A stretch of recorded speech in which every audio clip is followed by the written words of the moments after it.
Lift the lid off this bucket in the corner of the garden, and the smell hits you first. Sour, dark, somewhere between pond water and a ditch. The liquid underneath looks like cold coffee gone wrong, and yet this reeking brew is what quietly loads a sulking tomato plant with fruit. It costs almost nothing. Gardeners have made it for centuries. So why is it never sold on a shelf? That sulking plant is one of the most common disappointments in a vegetable garden. The plant looks magnificent, tall, green, bushy, the picture of health. And then it just stops.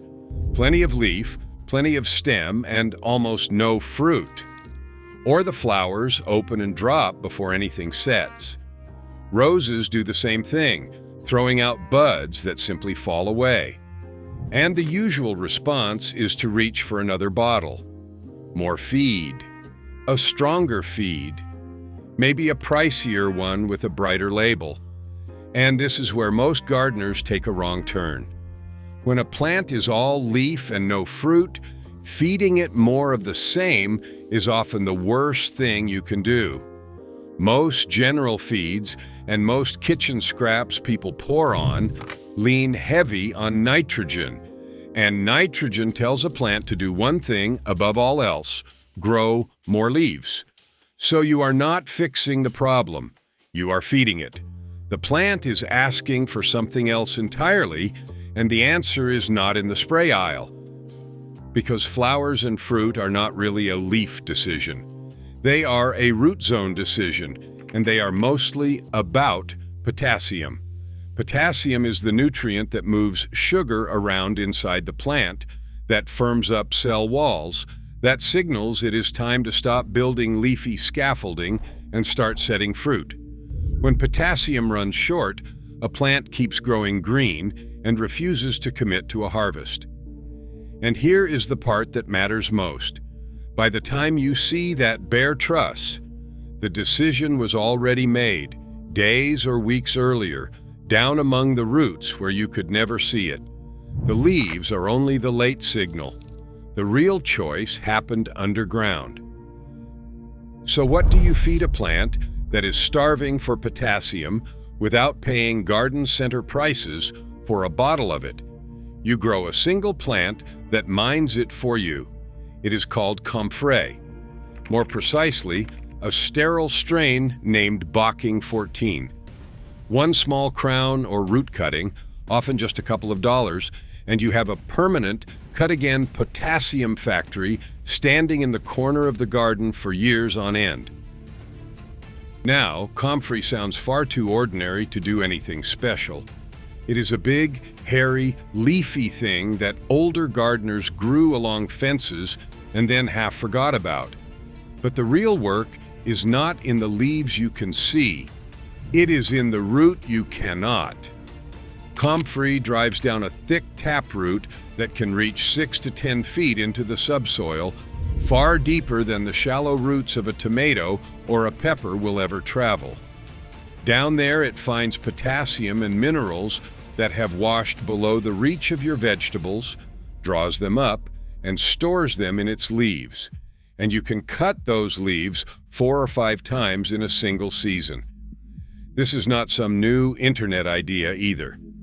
A Quaker smallholder named Henry Doubleday was promoting Comfrey as a crop back in the 1800s, and in the 1950s a horticulturist named Lawrence Hills trialed dozens of strains and singled out the richest one.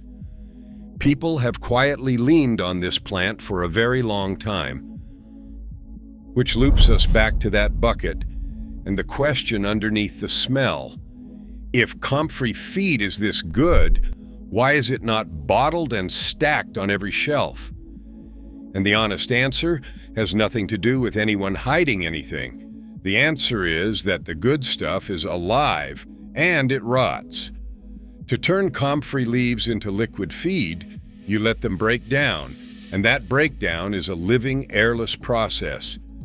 Seal it into a stable bottle for a store shelf, and one of two things happens.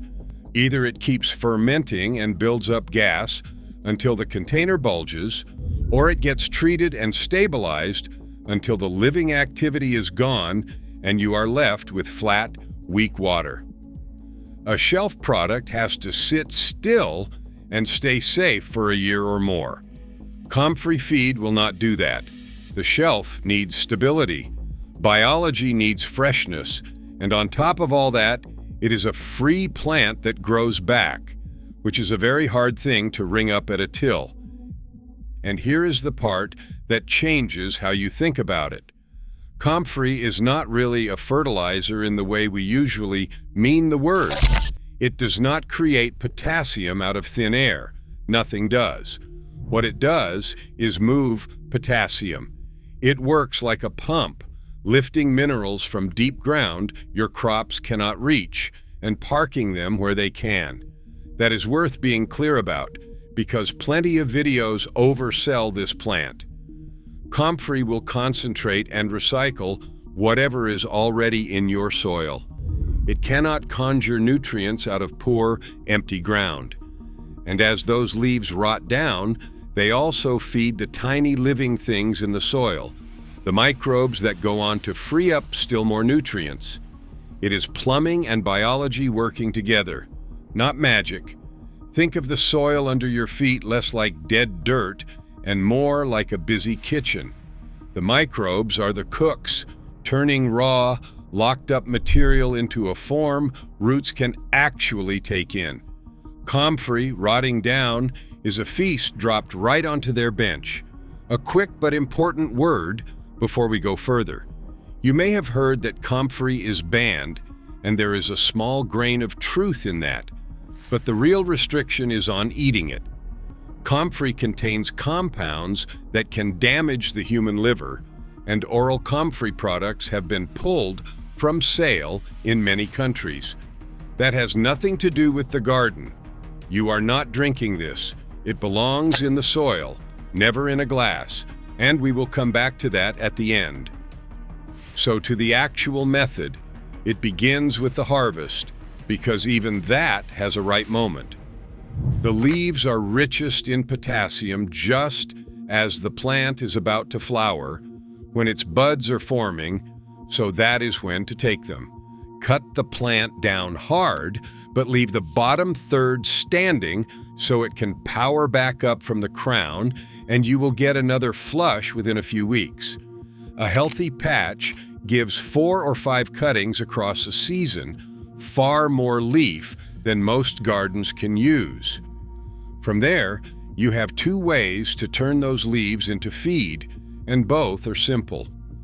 The first is the classic steep. Take your chopped leaves, wear gloves because the little hairs can prickle the skin, and pack them into a bucket or barrel that has a lid. Press them down and cover them with water.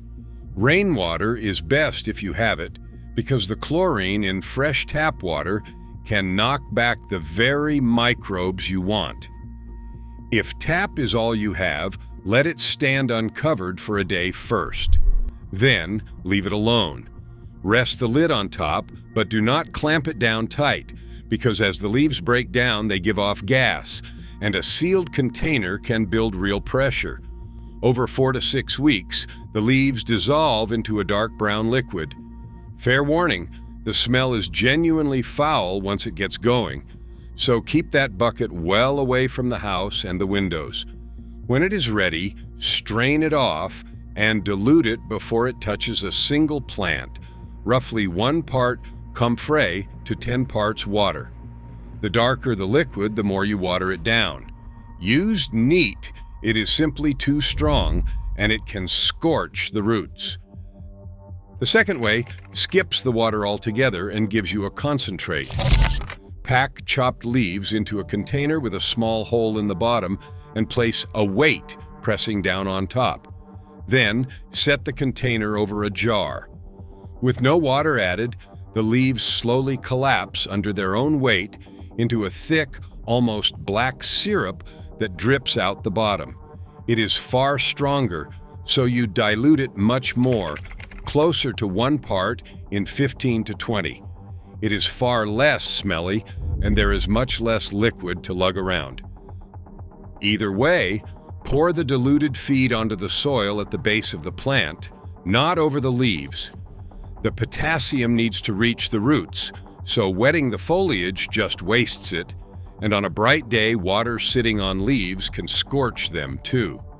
Feed your hungry, fruiting plants something like once a week to once every couple of weeks while they are flowering and setting fruit. Plants in pots want it a little less often. Skip a day of heavy rain, or you will just wash your work straight out of the ground. And for tomatoes especially, a teaspoon of Epsom salt stirred into a few liters adds the magnesium they so often crave. And timing is really the quiet half of this whole thing. The same bucket of feed can be a gift or a waste, depending on when it goes down. Hold it back while a young plant is still all about building leaves and roots, and bring it in as the first flowers open and fruit begins to set. That is when the plant is reaching hardest for potassium. Early morning or evening is kinder than the heat of the day. This is the part the old gardeners understood without the chemistry. Your grandmother's habit of feeding the tomatoes once they flower was not superstition. She was matching the feed to the plant's need. The same window the science now describes, just without the long words for it. Now, this is simple, but it is not mindless, and a few mistakes will leave you convinced it does nothing. The biggest one is impatience with the dilution, pouring it on too strong and burning the very roots you set out to feed. Tiny seedlings should not get it at all, or only at a fraction of the strength, because this is a feed for established, working plants. Do not pour it on every single day, believing more is better, because in living soil, more is very often worse.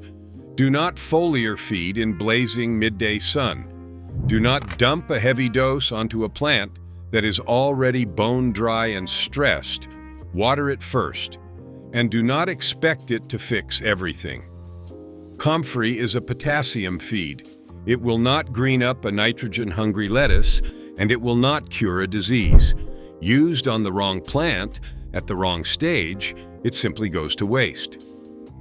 So who actually responds to it? The strong reactors are the potassium-hungry, fruiting and flowering plants. Tomatoes, peppers and chilies, cucumbers, courgettes and squash, pumpkins, strawberries and the other berries.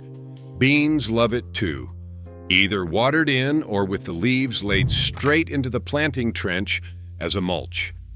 Roses and flowering plants often hold more blooms and hold them for longer.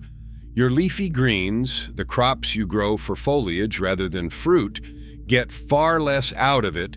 Their moment belongs to nitrogen, which is another cheap, homemade story for another day.